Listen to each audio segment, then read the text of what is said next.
तारीख थी 3 जुलाई 2026। सुबह करीब 10 बजे से 10:30 बजे के बीच एक महिला अपनी स्कूटी से प्रतापनगर सेक्टर 22 पर मौजूद अपने घर से किसी काम के लिए निकलती है और जैसे ही एक सुनसान रोड पर पहुंचती है, अचानक एक स्कॉर्पियो कार उनका पीछा करना शुरू कर देती है और फिर पीछे से उस महिला की स्कूटी को टक्कर मारकर आगे निकल जाती है। लेकिन क्यों? कौन थी ये महिला और क्या ये एक एक्सीडेंट था या फिर सोची समझी साजिश? अगर आप भी जानना चाहते हैं सवालों के जवाब तो वीडियो को एंड तक देखें।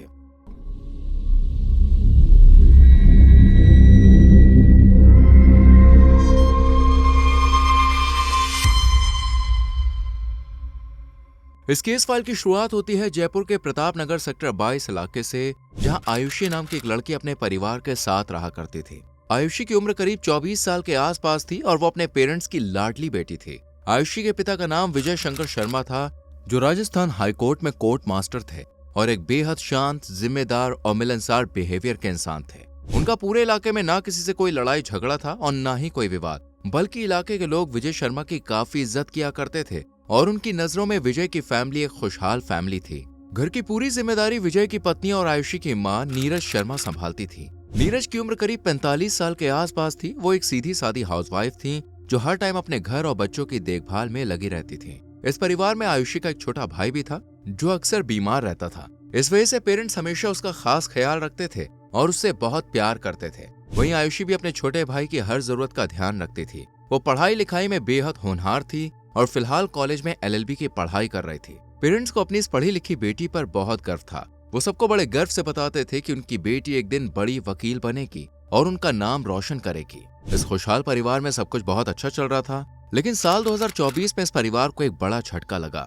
दरअसल आयुषी के पिता विजय शर्मा अचानक बहुत बीमार हो गए। उन्हें ब्रेन हैमरेज हुआ था, जिसके बाद विजय को तुरंत जयपुर के नामी हॉस्पिटल सवाई मानसिंह में एडमिट कराया गया। वहां उनका कई दिनों तक इलाज चला। धीरे धीरे टाइम बीता और विजय ठीक होकर वापस अपने घर लौट आए, लेकिन डॉक्टर्स ने उन्हें बेड रेस्ट बताया था। इसलिए जब तक विजय पूरी तरह से ठीक नहीं हो जाते तब तक वो कोर्ट नहीं जा सकते थे। इसी वजह से वो घर पर ही आराम कर रहे थे। लेकिन अप्रैल 2025 में एक दिन आयुषी अपने कजन यानी ताऊ के बेटे बलराम को घर पे बुलाती है और अपने पिता को गाड़ी में बैठाकर ले जाने लगती है। ये देखकर आयुषी की मां नीरज ने उससे पूछा कि वो विजय को कहाँ ले जा रही है। इस पर आयुषी ने जवाब दिया कि वो चाहती है कि उसके पापा जल्द से जल्द ठीक हो जाए, इसलिए वो उन्हें किसी प्राइवेट हॉस्पिटल में दिखाने के लिए ले जा रही है, जहां उन्हें और भी अच्छा ट्रीटमेंट मिलेगा। बेटी की बात सुनकर नीरज भी कुछ नहीं कहती और आयुषी के साथ विजय को जाने देती है। हालांकि वो खुद भी उन लोगों के साथ जाना चाहती थी, लेकिन दिक्कत ये थी कि आयुषी का भाई बीमार था और उसके पास 24 घंटे एक फैमिली मेंबर का होना जरूरी था। इसलिए नीरज घर पर ही रुकी और आयुषी बलराम के साथ अपने पापा को लेकर घर से निकल गए। थोड़ी देर बाद जब वो अकेले घर लौट कर आई तो नीरज ने पूछा कि विजय कहाँ है। इस पर आयुषी ने बताया कि उन्हें दिल्ली रोड पर मौजूद निम्स अस्पताल में भर्ती कराया गया है और डॉक्टरों ने अभी उन्हें पूरी तरह से आराम करने की सलाह दी है, इसलिए किसी को भी मिलने की परमिशन नहीं है। ये सुनकर नीरज अपनी बेटी की बात पर भरोसा कर लेती हैं। इसी तरह दिन बीतते गए और अब नीरज अपने पति विजय से मिलना चाहती थी, पर जब भी वो उनसे मिलने जाती तो आयुषी हर बार कोई नया बहाना बनाकर उन्हें रोक देती थी और कहती थी कि पापा की हालत अभी बहुत नाजुक है। डॉक्टर्स ने साफ मना किया है कि उनके पास ज्यादा लोग ना आए, क्योंकि बाहर से जाने पर उन्हें कोई बड़ा इन्फेक्शन हो सकता है। और वैसे भी वो विजय का ख्याल रख तो रही है, बस नीरज घर में रहकर बेटे को संभाले। नीरज को भी लगता था कि आयुषी सही कर रही है, इसलिए वो ज्यादा जिद नहीं करती थी। आयुषी हर दूसरे तीसरे दिन घर पे आती और उन्हें विजय की हेल्थ अपडेट देती रहती। वो कभी कहती कि पापा आज थोड़े ठीक है, तो कभी कहती कि आज उनके कुछ बहुत जरूरी मेडिकल टेस्ट चल रहे हैं, जिनकी रिपोर्ट आने के बाद ही डॉक्टर मिलने देंगे। नीरज हर रोज सुबह इसी उम्मीद में उठती थी कि आज शायद वो अपने पति से मिल पाएंगी या आज उनके ठीक होने की कोई अच्छी खबर आएगी। नीरज को उनके पति की आवाज सुने और उनका चेहरा देखे करीब 3 महीने का लंबा वक्त बीत गया, इसलिए अब उन्होंने विजय से मिलने का फैसला कर लिया।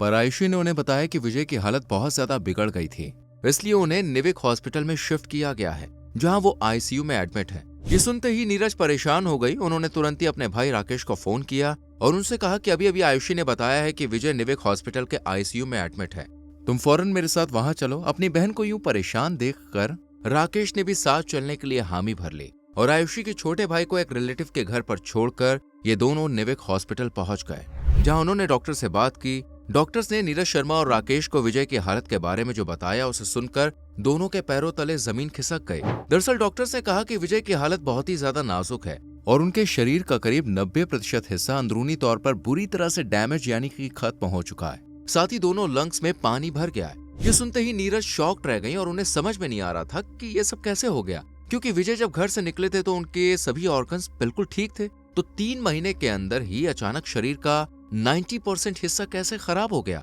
ये बात नीरज और राकेश को समझ नहीं आ रही थी। उन्होंने आयुषी से पूछा कि 3 महीने तक उसने विजय का इलाज कहाँ और कैसे कराया। तो उसने जवाब दिया कि उसने बहुत कोशिश की और बड़े बड़े डॉक्टर्स को भी दिखाया, लेकिन विजय की तबीयत अचानक इतनी खराब हो गई कि उन्हें यहाँ भर्ती कराना पड़ा। उसे तो खुद भी समझ में नहीं आ रहा है कि विजय के साथ ये हो क्या रहा है। इधर हॉस्पिटल के डॉक्टर्स ने साफ कह दिया था कि अब विजय का बचना नामुमकिन है। ये सुनकर आयुषी अपनी माँ से कहती है कि पापा को अब घर ले चलते हैं। हालांकि नीरज ऐसा करना तो नहीं चाहती थी, लेकिन आयुषी की जिद करने पर वो अप्रैल 2025 को विजय को हॉस्पिटल से डिस्चार्ज कराकर घर ले आती है।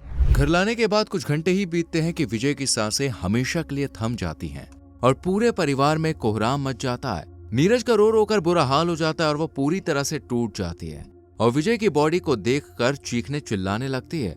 ऐसे में आयुषी खुद को बहुत मजबूत दिखाते हुए आगे आती है और अपनी माँ को संभालती है। वो नीरज के आंसू पोंछती है और उनसे कहती है कि हमें पापा को उनके पैतृक गांव ले जाना चाहिए और वहीं पूरे रीति रिवाज के साथ उनका अंतिम संस्कार करना चाहिए। नीरज भी दुख की इस घड़ी में आयुषी की बात मान लेती है और विजय की बॉडी को लेकर उनके गांव के लिए रवाना हो जाती है। गांव पहुंचते ही पूरे इलाके में शोक की लहर दौड़ जाती है। आयुषी और उसका चचेरा भाई बलराम बहुत ही जल्दबाजी में अंतिम संस्कार की सारी तैयारियां पूरी करते हैं और बिना किसी देरी के विजय का अंतिम संस्कार कर देते हैं। सभी रस्में पूरी करने के बाद परिवार वापस जयपुर लौट आता है। नीरज को समझ में नहीं आ रहा था कि अचानक ये सब क्या हो गया, जबकि आयुषी के मामा भी बहुत दुखी थे, पर उन्हें आयुषी के हाव भाव कुछ ठीक नहीं लग रहे थे। उसके चेहरे पर अपने पापा को खोने का कोई खास दर्द नहीं था, जिस वजह से राकेश को आयुषी पर कुछ डाउट सा होता है। पर वो ये सोचकर शांत हो जाते हैं कि एक बेटी अपने बाप को थोड़ी ना मार सकती है, इसलिए वो किसी से भी कुछ नहीं कहते, बस अपनी बहन को तसल्ली देते हैं कि सब ठीक हो जाएगा।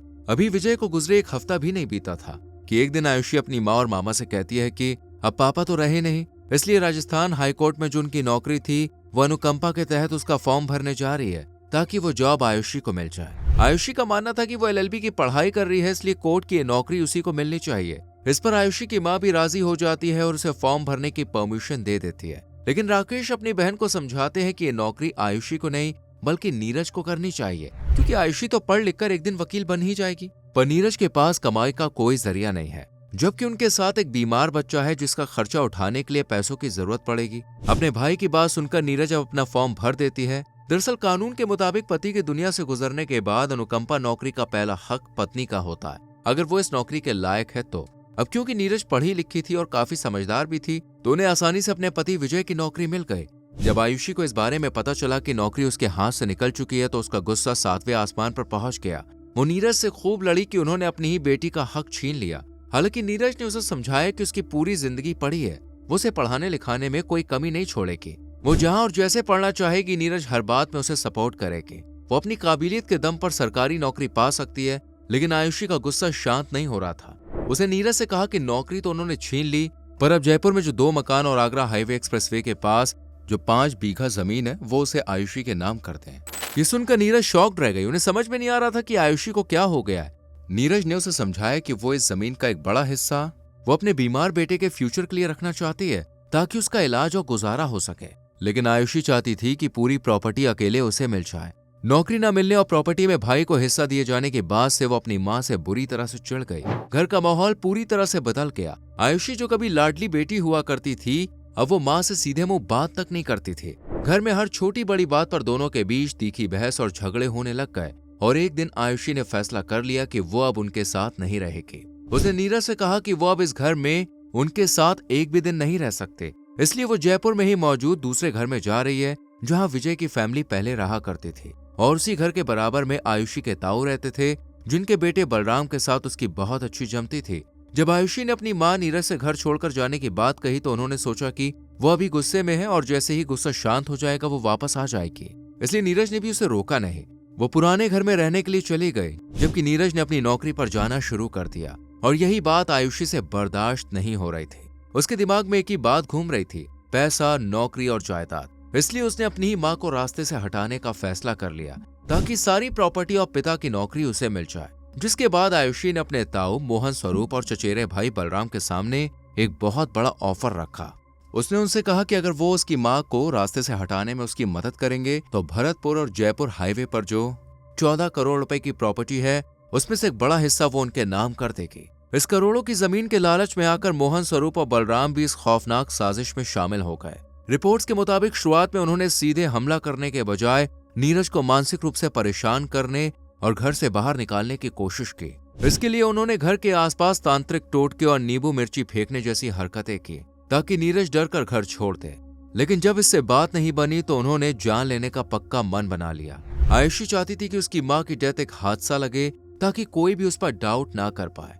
इसके लिए बलराम ने बयाना के रहने वाले किलर हेमंत शर्मा से कॉन्ट्रैक्ट किया और नीरज को मारने के लिए 7 लाख रुपए की सुपारी दे दी। बलराम ने हेमंत और उसके साथियों को नीरज के घर का पता, उनकी स्कूटी का नंबर और उनकी फोटोज भी दे दी, जिसके बाद शूटर्स ने करीब 90 दिनों तक नीरज शर्मा के घर के बाहर और उनके आने जाने के रास्तों पर निगरानी रखी।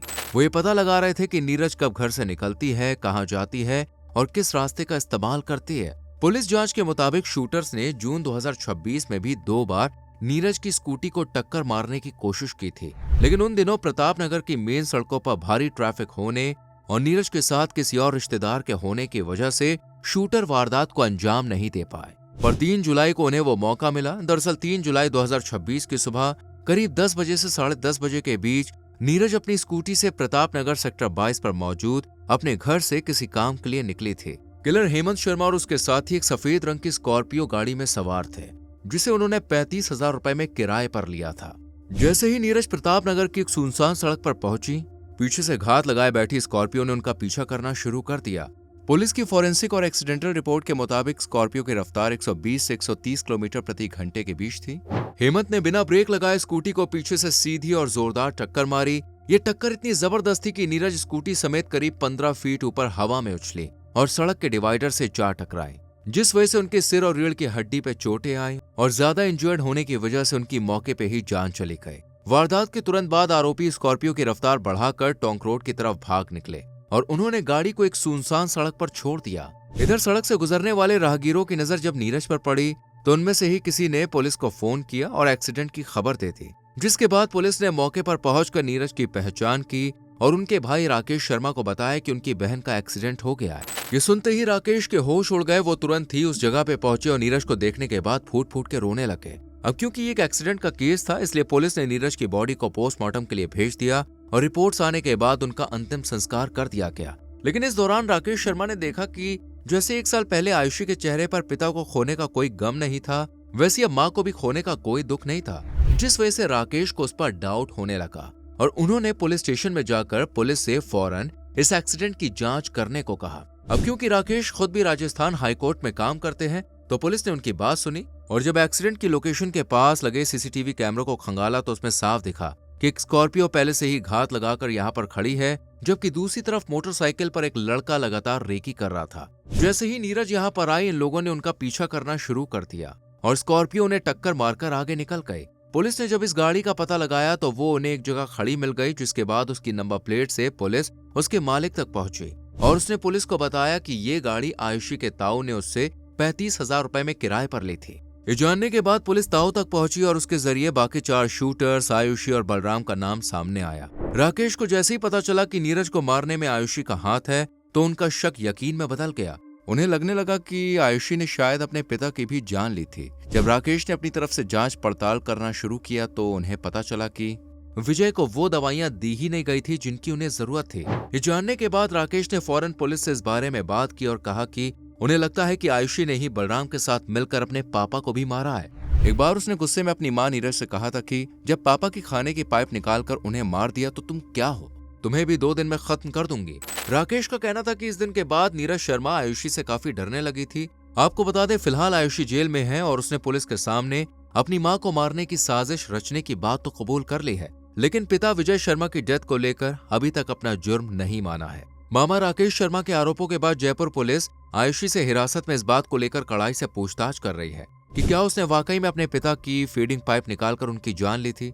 साथ ही साइकोलॉजिस्ट भी इस पूछताछ में पुलिस की मदद कर रहे हैं। आपको बता दूं, जयपुर पुलिस ने इस पूरे केस में अब तक कुल 7 आरोपियों को गिरफ्तार कर लिया है, जिनमें आयुषी, ताऊ मोहन स्वरूप, शूटर्स हेमंत शर्मा और उसके 4 साथी शामिल हैं, जबकि बलराम अभी फरार है, पर पुलिस उसे जल्द ही ढूंढ निकालेगी।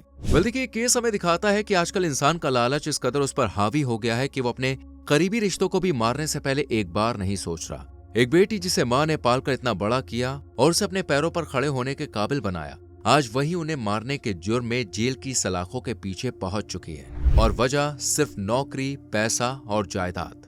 वेल, आपका ओपिनियन इस केस पर क्या है? कमेंट सेक्शन में जरूर बताएं। वीडियो को लाइक और शेयर करें और चैनल को सब्सक्राइब करके बेल आइकॉन प्रेस करें, जिससे आने वाली वीडियोस आपसे मिस ना हो। मिलते हैं आपसे अगली वीडियो में। अपना ख्याल रखें।